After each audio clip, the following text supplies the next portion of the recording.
Good afternoon, everyone, and welcome to Live at 4. It's Friday. People are dancing. People are dancing. We made it to the end of the week. It was Guacamole Friday in the newsroom. That's right. Somebody made homemade guacamole that got inhaled in about 30 seconds. We're going to call it Fat Friday from now on. We're going to bring a snack every Friday. And Michael Bruner, as you heard, is here. He's going to take a look at Ghost, the musical being performed in Janesville this weekend. And, of course, Lola and Louie will wrap things up. It's a fun Friday. Let's start now with the news, though. Cleanup continues in Deerfield today after the National Weather Service confirms a tornado touched down in the community. A data breach here in southern Wisconsin is impacting nearly 250,000 people all over the state. We'll tell you who is affected and what to do if you think your information was compromised. And the president tweets, "Find another way to protest," to NFL players as several take a knee during the national anthem. How players are responding. Let's take a look outside this afternoon. The weekend is off to a great start. Sunny and warm outside. And not quite as humid. The flowers all loving it. A nice drink yesterday from those showers that passed by. The weather words, comfortably warm weekend. And Chief Meteorologist Gary Canalti is in the backyard. Things looking good for the middle of August. I think they are, yeah. The humidity level's down. It's still pretty warm out here, especially if you're in the sunshine. But without the humidity, it doesn't feel quite so bad. And I think the weekend will kind of feel this way as well. So take a look at visible cloud track. Lots of sunshine today across the state. A little band of showers and some clouds popping up in northern Wisconsin. Those should die out before they reach our viewing area. In fact, if you take a look at Doppler track, just a couple of sprinkles of rain out there. Thunderstorms are pretty much confined to the eastern end of the UP of Michigan. Low temperatures this morning started out in the upper 50s to the lower 60s. We had some areas of fog this morning, but once that lifted, temperatures warmed up nicely. We're in the middle 80s now. La Crosse again up at 90 degrees, a little warmer out toward the west. A little cooler closer to Lake Michigan, Milwaukee right now at 78 degrees. Dew point temperatures are a little bit lower, though. They're in the upper 50s to the lower 60s for the most part, compared to the mid 60s to around 70 that we saw at this time yesterday. And as we check out our forecast first, look for temperatures to drop into the lower 60s by early tomorrow morning. We'll see clear skies, maybe a little patchy fog overnight. Then tomorrow, look for mostly sunny skies. Another warm but not too humid day with high temperatures right around 84 degrees. As we take a look at first alert traffic, well, there's the Beltline looking eastbound at Park Street. You can see the slow traffic there. Everybody trying to head out of town on a Friday. And as we check out the traffic right now, some delays in the eastbound direction beginning around Monona Drive, heading back almost to Verona Road. On the interstates heading south and east of Madison, right now pretty good travel. Don't see any major problems on I-3990, I-94 or US 12. And up to the north, the same story. You're not seeing too much of a problem on the interstates, I-39, 90, 94 heading out toward the Dells or into central Wisconsin, or US 151 toward the Fox Valley. That is your first alert traffic. All right, thanks, Gary. You're welcome. The National Weather Service confirms that it was an EF0 tornado that touched down in Deerfield yesterday. That's the lowest scale tornado, and it traveled less than a mile across town. But with wind speeds of around 80 miles per hour, the tornado still left a lot of damage for one business in the area. Jamie Perez gives us an update from the newsroom about what the damage looked like today. Jamie? That's right, Susan. So that tornado actually ripped the roof off the IME building there, scattering the debris about 10 acres around that area. That's according to their vice president this afternoon. Here's a look at that damage. 3 of their employees were in the building at the time, but all of them are doing okay. No injuries. The VP said if this tornado happened just 30 minutes before it touched down, they would have had nearly 20 employees in the building. The fire department and police department responded quickly enough to get their gas shut off as well. All these things made this situation much better than it could have been. I mean, structurally, I think we're going to be okay. It's just the roof is torn off the rafters, but from what we can tell and look at it, we haven't got any, experts in here yet to look, but to see structurally wise, I think we're going to be okay. We'll just have to put a new roof on the building, and I know some of our equipment's been tossed around, but that's what we do. Jeff says now it's just cleanup time. They'll have to get the roof replaced, get their power back on so they can all get back to work. Now, Jeff also said that this is the first tornado he's ever experienced, saying there's a first time for everything. He's just glad that the roof being torn off was the worst thing that happened. All right, Jamie Perez, live in the News Center. Thank you. Thank you, Jamie. A data breach in Adams County is affecting people's personal information statewide. Government officials say more than 258,000 people are impacted by the breach, and News 3's Madeline O'Neill is just back from Adams County and What's going on up there? Tell us what we need to know. Yeah, Mark and Susan, those who have accessed a variety of services from Adams County in the past 5 years, including veteran services and child support, may be a part of the breach, but you don't have to have even set foot in Adams County to be affected. Since the county has partnerships throughout the state, officials believe 160,000 people using health and human services alone are affected in Wisconsin, even though the population of Adams County is only about 20,000. As part of the breach, officials say personal health information is included, which could mean addresses, IP addresses, and social security numbers. But county officials say they don't believe any information left Adams County. From all the information we have, it's an internal breach. So we have employees that access documents or records that should not have, and that's what we're in the process of cooperating with law enforcement to address that. County government says the Department of Criminal Investigation is looking into a suspect. Officials say the breach was confirmed in June after an IT audit at the beginning of this year. The information is just being put out today. If you think you've been affected, you can call 1-833-236-0173. That's the number on your screen, or you can visit the Adams County website. Coming up at 5, we'll have more on how residents are reacting. All right, we'll see you then. Madeline O'Neill, thank you. Thank you, Maddie. International outrage is growing over an airstrike in Yemen that hit a bus full of school children. 21 boys under the age of 15 were among those killed, and 35 other boys were injured. The kids were returning from a summer camp when their driver stopped to grab a drink.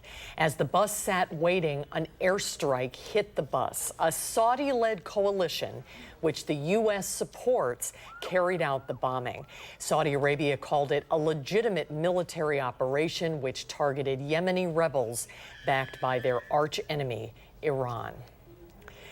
4 people are dead, including 2 police officers, after a man began shooting in a small city in eastern Canada. The officers were responding to a shots fired call and were the first to arrive on the scene. They were looking at 2 victims when they were shot. A 48-year-old man has been arrested. Police are trying to figure out a motive, but this is the second mass shooting in Canada in the last 3 weeks. A state of emergency is in effect for several counties in California right now. The Holy Fire is now burning more than 18,000 acres in the Orange County area. Officials say this fire was deliberately set and has forced 21,000 people to evacuate their homes. A 51-year-old man was in court today on several arson charges. Right now, the Holy Fire is 5% contained. There are 1,200 firefighters trying to control it. A federal judge is threatening to hold Attorney General Jeff Sessions in contempt for deporting a mother and daughter to El Salvador. Judge Emmett Sullivan said it was unacceptable for the government to deport the mother and daughter during a court hearing on their request for asylum. He ordered their plane returned to the U.S. immediately. The 2 returned to the South Texas Family Residential Center in Dilley, Texas, where they've been staying for weeks. She fled to this country seeking safety, but instead she was denied a chance to apply for asylum, and she was denied a fair hearing for her claims. The mother is part of a lawsuit filed by the ACLU challenging the Trump administration's more restrictive asylum policies. CBS News was given a first-hand look at the detention center, which holds 1,500 mothers and children. 10% of them were once separated, but they have now been reunited. The criminal trial for President Trump's former campaign manager, Paul Manafort, entered its 9th day today. Manafort is facing bank and tax fraud charges. Today started off with a secret meeting between the judge and the lawyers for both sides in front of the courtroom. After the meeting, the judge headed in the direction of the jury room and returned 45 minutes later, assuring the courtroom that everything is fine, but not revealing what happened. Prosecutors were expected to rest their case today, but that might not happen now because of today's delay. The defense is expected to present its case next week. Some NFL players players took a knee in protest during last night's preseason games. The demonstrations on the field drew a swift rebuke from President Trump. He tweeted, "NFL players are at it again, taking a knee when they should be standing proudly for the national anthem." Numerous players from different teams want to show their outrage at something most of them are unable to define. The ACLU responded saying NFL players have continuously defined what they are protesting: white supremacy, police brutality, and racial injustice. You're not listening. We're trying to represent the voices of people that aren't heard, and you're getting support, and people are looking up to you. You want to make sure that you're a good steward of that support and those people who are behind you. The NFL says no player will be disciplined for the demonstrations, while the league continues to discuss the issue with the players' union. Janesville officials are asking residents to confirm their polling locations before you go to vote in Tuesday's primary election. City officials say some voters received reminder postcards issued by the Voting Project containing outdated information. The Voting Project postcards were not issued by the city of Janesville. Voters who previously voted at Washington Elementary School will now vote at Faith Lutheran Church, and voters who previously voted at Edison Middle School will now vote at the Rock County Job Center. City leaders say they have already notified voters of the polling location changes. All voters are encouraged to confirm their polling place by visiting myvote.wi.gov. And we have a link to that site on our website at channel3000.com. The economic turmoil in Turkey sent stocks lower on Wall Street today. The Dow dropped 196 points to end the week at 25,313. The Nasdaq Composite Index fell 52, and the S&P 500 gave up 20. When we come back, Wisconsin's longest-serving governor is doing what he can to help save others from a deadly form of cancer. Tommy Thompson's conversation with us about his efforts. That's next at 4.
Well, more than 55,000 Americans will be diagnosed this year with pancreatic cancer. Survival rates have not improved over decades of treatment and research. The symptoms are often vague or non-existent, but this has been a year of unforeseen breakthroughs in pancreatic cancer research. A new trial overseas was unveiled this past June at a national conference. UW oncologist Dr. Noel LeConte, who treats pancreas cancer patients, was there. Yeah, and it can be we showed that those patients on average lived 54 months. That's the longest survival we've ever demonstrated in pancreas cancer. I burst into tears during the presentation. And so to see such a dramatic improvement, I mean, we were previously telling people 2 years, maybe 3, and now we're beyond 4 years for these patients that can have surgery, which again is not the majority of patients, but that's a big win. I mean, that's like home run out of the park. But why is it such a struggle to get needed research dollars for this particular cancer? Because there's no advocates, because Why is we don't that? have survivors. Patients are not living long enough to be their own advocate. They have a lot of other things to worry about other than fundraising for cancer research. And then the families. But the pancreatic cancer community does have a high-profile advocate now in 4-term Governor Tommy Thompson. Thompson also served as Secretary of Health and Human Services in the George W. Bush administration. Tommy has a very personal connection to this disease, and he shared his story with us. Grab your coffee, let's head outside. When former Governor Tommy Thompson wants to find peace, he goes home. Oh my goodness, Governor, look at this view. This was homesteaded by my great-grandfather in 1860. He graciously invited me to his farm in Elroy, on the land that's been in his family for generations. That over there is the homestead. See the blue silo? Yes. That's where my mother was born with her 9 brothers and sisters. My farm goes all the way around. How does it feel to look out and see this view? You know, it's me, it's my heritage, it's home. At 76 and semi-retired from politics now, Thompson spends as much time as he can at his sanctuary in the country. And then they're going to take the grapes and I suppose they'll mix it with some others, but they'll call it the Governor's Reserve.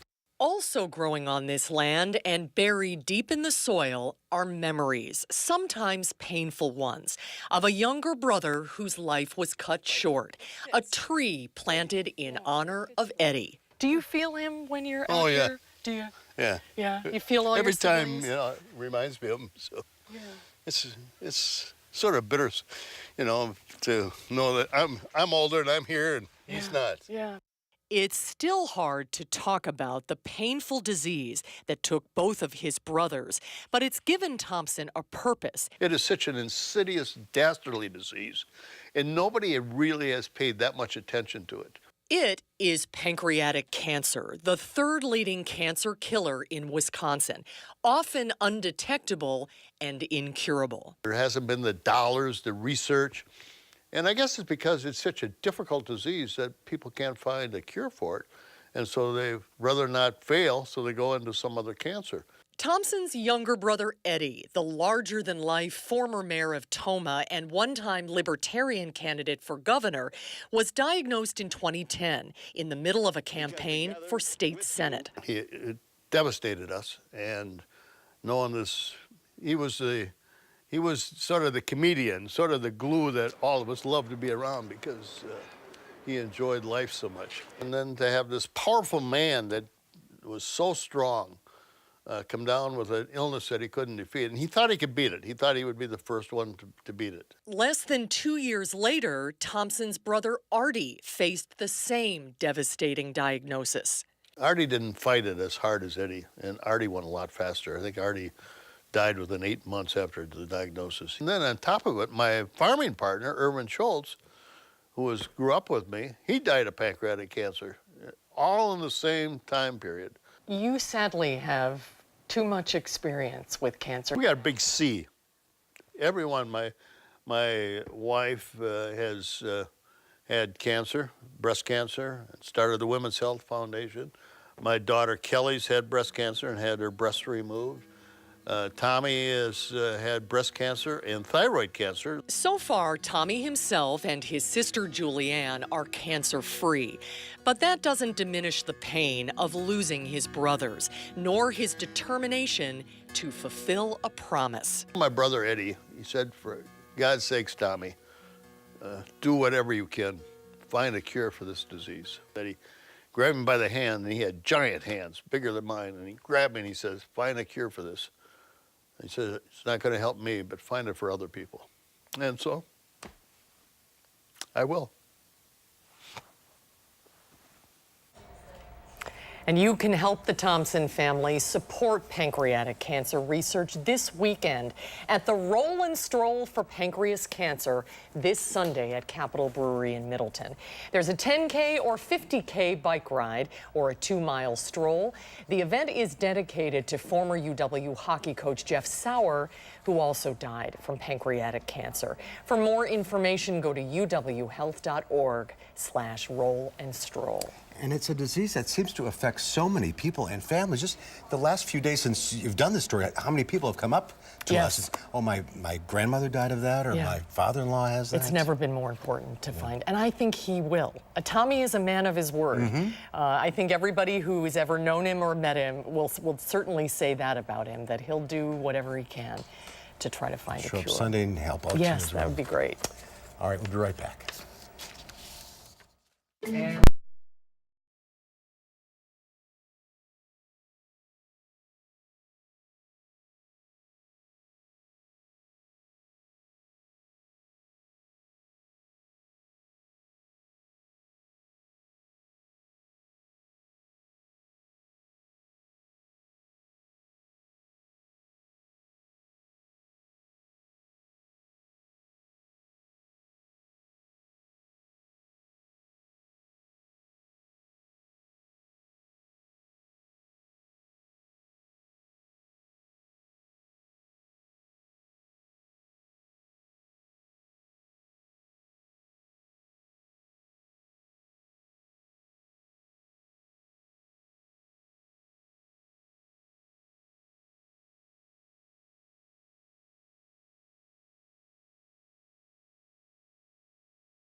Take a look at this. A group of hardcore hopscotch fans in New York try to make it into the record books.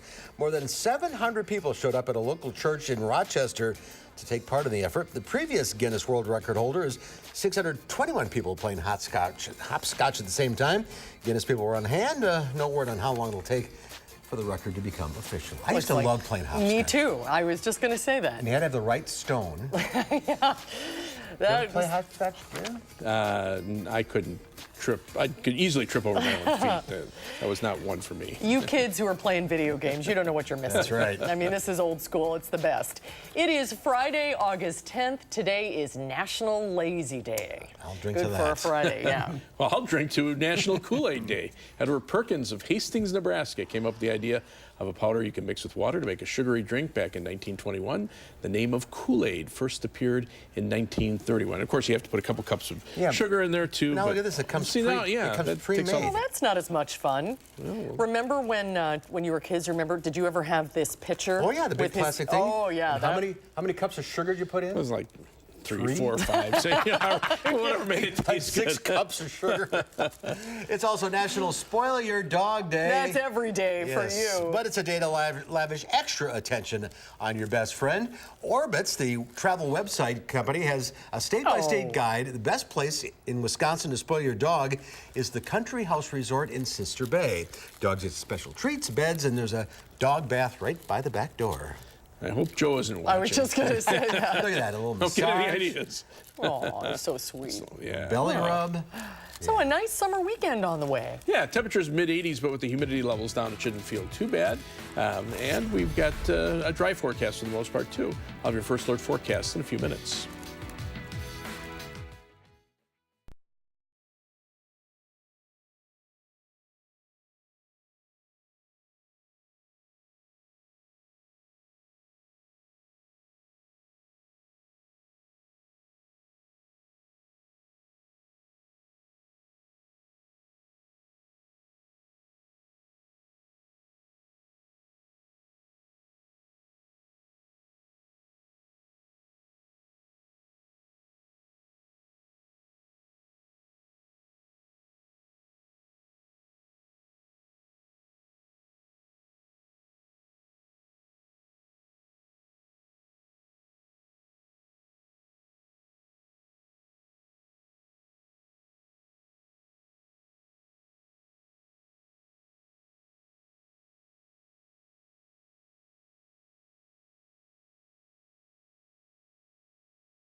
Well, temperature's about the same as yesterday, but the humidity levels are down, making it feel a little more comfortable. As you look at visible cloud track, that dry air has certainly cleared out the skies through southern Wisconsin. There's a little band of clouds up in the northern portion of the state, a couple of sprinkles associated with it, but those will probably die out before they reach our viewing area. These are instability showers that are very, very light, and as soon as you lose the heat of the day, the sunshine, when the sun starts to go down, those showers fall apart pretty quickly. Right now, nothing imminent across our viewing area. But the high temperature trend over the next 7 days, pretty much seeing temperatures at or above normal. Average high temperature is right at 80 for the next 7 days. We're looking for high temperatures in the middle 80s, maybe even upper 80s through Tuesday, and then lower 80s from Wednesday on, and that looks like it will continue through the following weekend and into the early part of the week after that. In fact, the 8 to 14-day temperature outlook still calling for above normal temperatures through much of the northern portion of the United States. The highest probability shifting out west, and below normal temperatures expected down toward Texas. Meantime, as we take a look at precipitation, though, look for below normal precipitation through much of the northern part of the United States, including Wisconsin. Highest probability centered over North Dakota. The southern and eastern portions of the country might see a little better chance for above normal temperature or above normal precipitation. Time lapse from the Platteville-Queanbeyan radio Skycam shows how clear it was this morning. There's a little patchy fog early this morning, but just a couple of passing clouds, and that's pretty much been about it. In fact, the live view from the Platteville-Queanbeyan radio Skycam showing clear skies, lots of sunshine out there, and temperatures that are in the middle 80s. The WISC Skycam also showing clear skies, a little bit of haziness to the air, but still mostly sunny skies. And the Edgewater Skycam downtown showing mostly sunny skies over the Capitol. As we look at the almanac for today, our high temperature has topped out so far at 84 degrees after starting out at 58 degrees. So we're just within a couple degrees of the average of 80 and 60. And right now we're at 84 degrees. Winds are out of the north-northeast at 5 miles per hour. Dew point temperatures were in the upper 60s to around 70 yesterday. They've dropped into the lower 60s, so the air a little bit more comfortable. Temperatures are in the 80s statewide. La Crosse right now at 90 degrees. And you can see temperatures are definitely a little warmer out to the north and west. Twin Cities almost at 90 degrees, and back in the Dakotas we're seeing temperatures in the 90s. On weather track, upper level winds right now are from the northwest and north across the northern part of the state. To the south, we have winds basically flowing from southwest to northeast, so a little bit of a split flow in the jet stream. The southern part of the United States getting more of the moisture. That's where the showers and thunderstorms are, but you can see basically the northern half of the country experiencing lots of sunshine.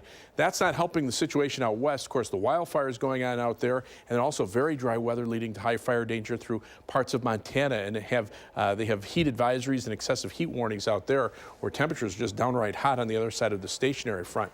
Where we are, temperatures are warm, but the humidity is more south of that stationary front, farther to the south. St. Louis right now at 71 because of some thunderstorms, but elsewhere temperatures are in the upper 80s, close to 90. And then you get in the western Dakotas and into Montana, and temperatures are in the mid-90s to the triple digits. Dew point temperatures, though, are in the lower 60s here. The 70-degree plus dew points are to the south, where that weather is really hot across Montana. Look at the dew point temperatures, only in the upper 30s. So the air very dry there. And as we look at future track, again, we're looking at a pretty much a dry forecast over the weekend with lots of sunshine and temperatures that will be in the middle 80s. Our forecast for tonight calls for mostly clear skies, maybe a little patchy fog late, low temperature dropping to 61.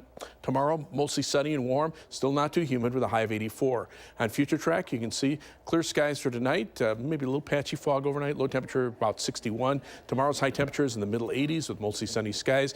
The computer models, at least this one, trying to show at least an isolated shower or thunderstorm tomorrow. I don't think that'll be the case. Tomorrow night, look for low temperatures in the lower 60s, and Sunday, look for highs back in the middle 80s. 7 to 10 day forecast, those temperatures remain in the mid to upper 80s for the early part of next week. Humidity starts to come back Tuesday night into Wednesday, when we could see a shower or thunderstorm chance toward the end of next week. A little more seasonable temperatures, highs in the lower 80s, with a chance of a shower or thunderstorm from Friday night into Saturday, Sunday, and Monday of the following week. Still lower 80s with lots of sunshine. That's a forecast I can certainly drink to. Yes, I will have cheers. some of this. That is Kool-Aid weather. It took me about 5 minutes to figure out how to get the top off of this thing, but it's good. Yeah, well, I distributed them in the newsroom. They went pretty quickly.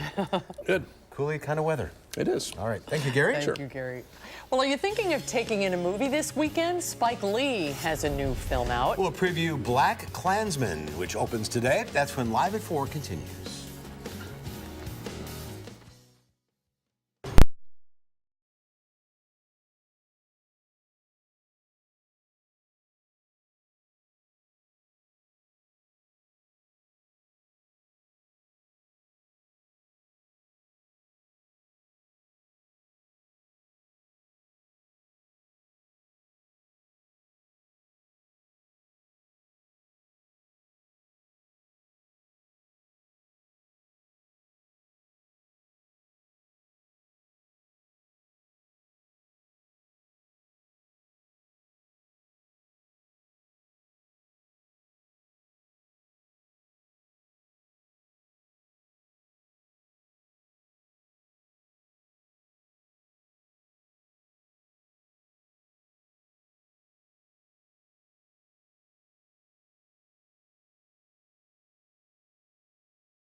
Sunny skies over the state capitol to start this weekend on a Friday afternoon. The poster for Spike Lee's new movie says it's based on a crazy, outrageous, incredible, true story. It's called Black Klansman, and David Daniel has a preview. Hello, this is Ron Stallworth calling. Who am I speaking with? This is David Duke, Grand Wizard of the Ku Klux Klan. That David Duke? What can I do you for? Well, since you asked, I hate blacks. I hate Jews, Mexicans, and Irish. A black Colorado cop sets out to infiltrate the Ku Klux Klan in Black Klansman. How do you propose to make this investigation? We'll establish contact over the phone. We'll need a white officer to play me when they meet face to face. You for the white race, Ron? Oh, hell yeah. So there becomes a combined Ron Stallworth. Can you do that? With the right white man, we can do anything. A huge takeaway for me was the support that Ron got. That from the police officers that didn't look like him, that supported this mission. You know, that they did work together and were successful in their mission. Spike Lee directs John David Washington, son of Denzel, in the film based on a true story from the early 70s, which Lee turns into a commentary on current race relations. Well, I'm not even here. They'll still be looking at Black Klansman and use this film to show what's happening in America. Not just in the time that the film took place, but how we made this film contemporary. Are you down for the liberation of black people? Power to the people. All power to all the people. Washington and his co-stars were thrilled to work with the director. He's actually really receptive to other people's ideas, and he really allows you to, voice your opinions and work together with him to create this story. The best day, maybe of my career, is Spike Lee calls me personally and says, I want you to play this. I mean, he's a terrible man, but it's such a juicy role. So I was thrilled. Black power! Black power! Knights of the Ku Klux Klan. That's us, Stallworth brothers. In Hollywood, I'm David Daniel. That's a film that's going to have people talking. Black Klansman opens today, and we'll find out what our film critic Will Loper thinks about it Monday here on Live at 4. When we come back, it's Ghost the Musical, and it's hitting the stage in Janesville this weekend. When we come back, we'll go backstage with Michael Bruno for the Rock River Repertory Theater's production of Ghost the Musical.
Well, it's a Friday on the Beltline. What else is new? Traffic moving pretty slowly. This is the DOT camera at Fish Hatchery Road. You can see slow traffic westbound, slow traffic eastbound, and it looks like that trend will continue through at least the next hour or so. We've got traffic delays now starting around Monona Drive, going back to west of Verona Road on the eastbound Beltline.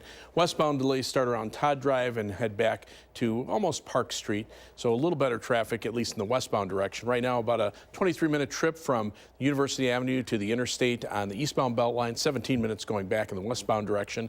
Heading out of Madison down toward Janesville on I-3990 from the Beltline, about 28 minutes, 20 minutes out to Sauk City on US 12, and 16 minutes out to Sun Prairie on US 151. That is your first alert traffic. Everybody's heading north. Yeah. Thanks, Gary. Well, here's a homemade dress that's all aces and kings and hearts. The dress is made up completely of playing cards. 16-year-old Stacy Jo Sunblad from the Minneapolis area came up with the idea. It took 5,000 staples and over 2,000 playing cards and close to 50 hours fitting and stapling 2 different skirts. She had to find 40 decks of cards to make the final design. That is so cool. Just don't sit down. Don't sit. She's going to wear it for Halloween. Love it. Very creative. If she plays her cards right. Ghost the Musical is based on the 1990 hit movie of the same name. The Broadway production is being staged this weekend and by the Rock River Repertory Theater Company. Our Michael Bruno goes backstage to check out Ghost the Musical. How could she know? It must be real. I know it's you. Oda Mae is psychic reader and advisor. So Sam stumbles upon Oda Mae and her seance parlor just kind of by chance. And he witnesses her basically cheating people and lying to them. She is acting like she can hear their loved ones who have passed on, but she really can't. She isn't able to do that until Sam talks to her, and then all of a sudden she can hear Sam. I don't buy it, Mom. Not for a minute. Carl, she knew things. I know they were true. Like what kind of things? A photo Sam took as we rode the bus into Reno. We were all alone, just us. It's something no one would know. And the starfish at Montego Bay. Look, she said Sam knows who killed him, that he was set up, murdered. So tell me what's it like playing a dead guy in Ghost? It's a great challenge. It's one of those unique opportunities where I have to engage with everyone, but they can't really engage with me. So it's always like feeding off of what they're doing and trying to create that balance without them actually being able to interact with me, which is a fun challenge. What do you got to tell them? That some storefront psychics be getting messages from the dead? Carl, I know it sounds crazy, but you've got to trust her. And the challenge of having to act with someone who's not there. And I didn't realize how cool of a challenge that was till we started putting it on its feet. And just those first few days when we first started blocking everything, I would look at Ryan because he's my scene partner and I have to share with my scene partner, but I can't because he's dead. So. I wouldn't do that. Not just yet. I'll call you tomorrow, okay? I'm gonna do this, Carl. No. I don't believe it. It's so sad. We're on the good times we once had.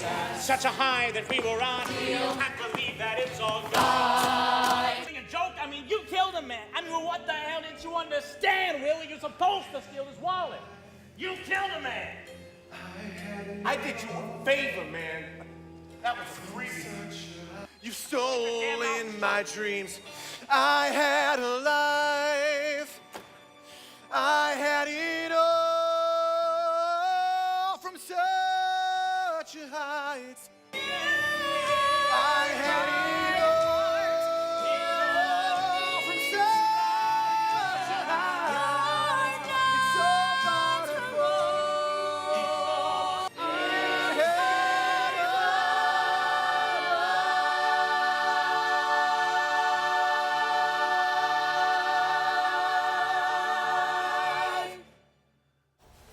Michael Nice. Bruno's here now. Hi, Michael. Ghost the Musical.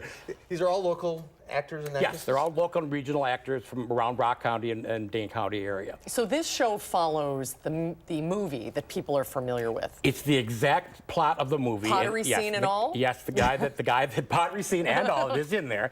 The guy that actually wrote the movie wrote the book for the musical. On the Broadway? Yeah, for the Broadway musical of it, yes. And how about the music? The music is by the guy from the Eurythmics, and I can't bring his name up because I didn't do my research. No, but from so it's not Annie Lennox, it's the guy. Right. Yeah, it's the guy from he wrote the music for the show. So it looks like, I mean, not familiar songs.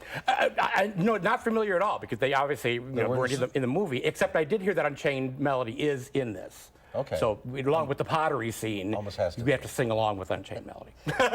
All right. Ghost the Musical, it's a Parker High School auditorium. They used to do this in Edgerton, right? That's correct. They moved it to Parker High School now. All right, it's August 10th through the 19th this weekend. And next, go to rockriverrep.com for ticket information. And next week? Nenext week, it's Little Miss Sunshine, Music Theater of Madison. Yes, I know, starring me as Little Miss Sunshine. another movie adaptation into a Broadway musical. And who's putting it on? I'm sorry. Music Theater of Madison. Okay. At the Play Circle at the Union. Looking forward to that. Wonderful. Yes. All right. Have a good weekend. Thank you. You too. Thanks, Michael. Good to see you. We'll be right back with a recap of your weather.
Warm, but not bad. No, with the humidity levels down, it should feel pretty comfortable, and that's keeping the rain away as well. Dry conditions across southern Wisconsin. Here are current temperatures.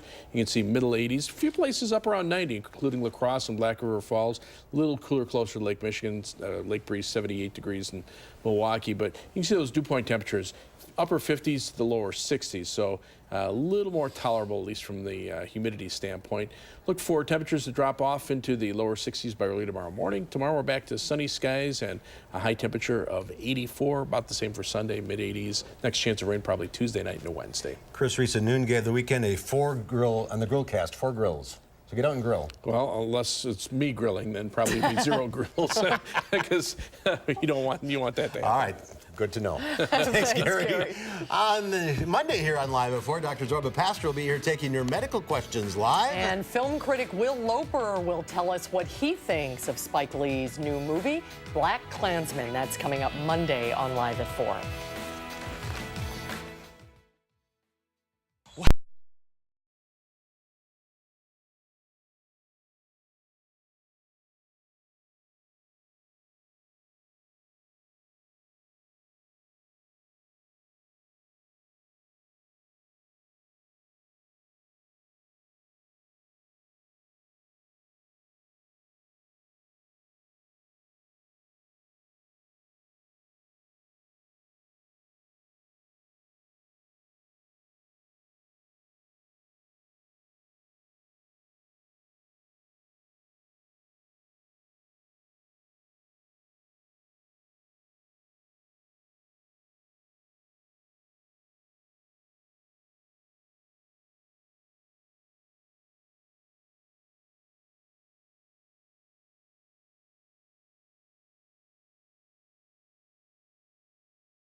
Well, we can't leave you for the week without checking in with our canine correspondents. Here is Lola and Louie with the best animal stories of the week in the Lowdown.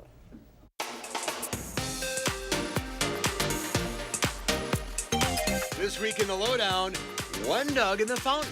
It's a Samoyed sandwich. And a white lion sanctuary. But first, everybody in the pool. This is the first time these 3-month-old Magellanic penguin chicks are hitting the water. The chicks are almost as big as their parents now and have spent months growing behind the scenes at the Shed Aquarium in Chicago. They recently shed their fluffy feathers, replacing them with waterproof adult feathers. The sex of the chicks determined by a blood test, and their names will be announced in the near future. A zoo in central Mexico is growing its population of rare white lions with the hopes of eventually establishing a sanctuary featuring the animals. On a recent day, the Altiplano Zoo, about 2 hours east of Mexico City, presented 2 white lion cubs which were born in March. White lions are a genetic rarity, unique to a certain region in South Africa. These new cubs are doing well, weighing about 45 pounds now, and they eat a diet of chicken and milk. The zoo's director says their hope is to find mates for these two in a couple of years. Talk about the dog days of summer. This pup was found leaping into a water fountain in Paris. This little guy needs a refreshing dip because France, like much of Europe, is experiencing scorching weather this summer. We're not sure if he's trying to cool off or just trying to figure out where the spray is coming from, but either way, he sure is fun to watch. Finally, a family of very fluffy Samoyeds named Aurora, Arthur,